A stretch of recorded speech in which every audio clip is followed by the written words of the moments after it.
محترم ناظرین و سامعین، السلام علیکم ورحمۃ اللہ تعالی وبرکاتہ۔ کل ہم لوگ پڑھے تھے سبق نمبر 11 جزم کا بیان، جزم اور سکون کا۔ ہم یہاں جزم کا مشق کریں گے اور سمجھیں گے کہ جزم کس چیز کا نام ہے، جزم جس حرف پہ ہوتا ہے تو وہ کیسے پڑھایا جاتا ہے، اس کو کیا کہتے ہیں، وہ ہم سمجھیں گے۔ تختی نمبر 12 اور سبق نمبر 16 مشق، سکون کی مشق کریں گے۔ سکون کہتے ہیں جزم کو، سکون کہتے ہیں جزم کو۔ یہ جو علامت آپ دیکھ رہے ہیں اس کا نام جزم ہے، یہ جو علامت آپ دیکھ رہے ہیں اس کا نام جزم ہے، اس کا نام جزم ہے۔ جس حرف پر جزم ہو اس کو پیچھے والے حرف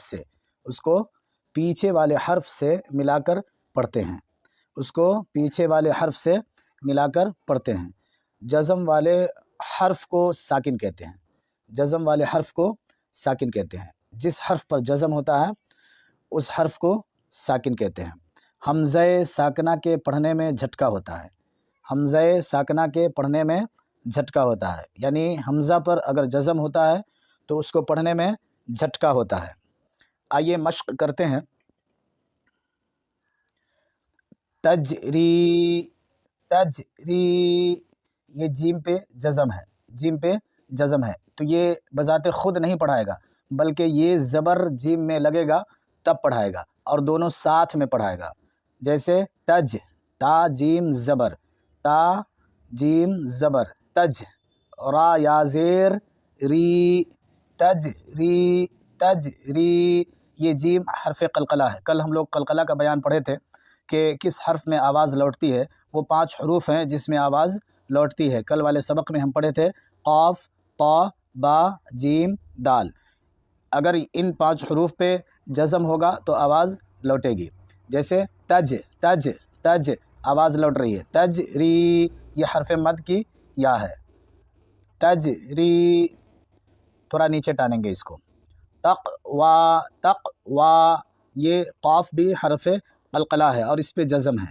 اصل میں آج ہم پڑھ رہے ہیں جزم کا بیان، کہ جزم جس حرف پہ ہوتا ہے وہ کیسے پڑھاتا ہے، تو وہ پیچھے والے حرف سے مل کر پڑھاتا ہے۔ تا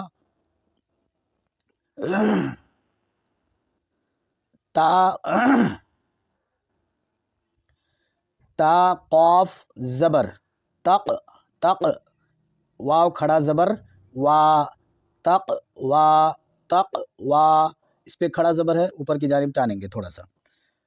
یغنی، نشرت،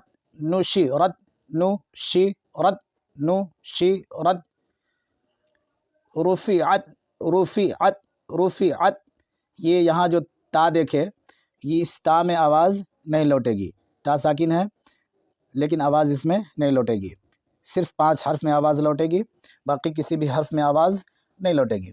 رفعت، ینقلب، لیس،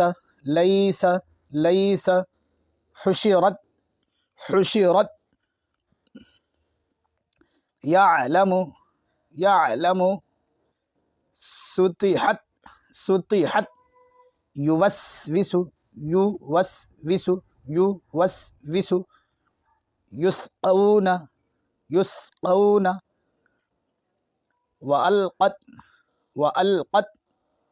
افلا يعلم،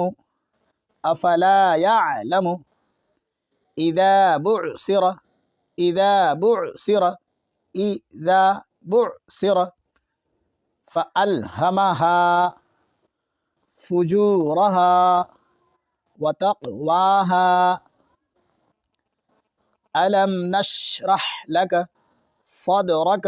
اب ہم یہاں پڑھے تھے اوپر میں کہ حمزہ ساکنہ پہ جھٹکا ہوتا ہے، یعنی جس حمزہ پہ جزم ہوتا ہے تو اس کو پڑھنے میں جھٹکا ہوتا ہے۔ کیسے جھٹکا ہوتا ہے، آئیے مشق کر لیتے ہیں۔ اقرأ، یہ جو حمزہ ہے اس پہ جزم ہے، تو اس کو جب ملائیں گے پڑھیں گے تو اس میں زور سے جھٹکا دیں گے. اقرأ تأتون تأتون یأتیک یأتیک یأمرون یأمرون. آپ اچھا سے مشق کر لیں، انشاءاللہ تعالی قرآن مجید پڑھنے میں آسانی ہوگی. تھوڑی سی توجہ کی ضرورت پڑتی ہے. آپ یہاں پہ سمجھ چکے ہیں کہ جزم والے حرف کو کیسے پڑھا جائے گا.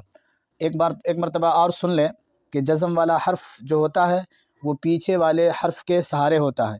جب پیچھے والا حرف اس کو سہارا دیتا ہے تو وہ حرف بھی پڑھا جاتا ہے. جزاک اللہ خیرہ. السلام علیکم ورحمۃ اللہ تعالی وبرکاتہ.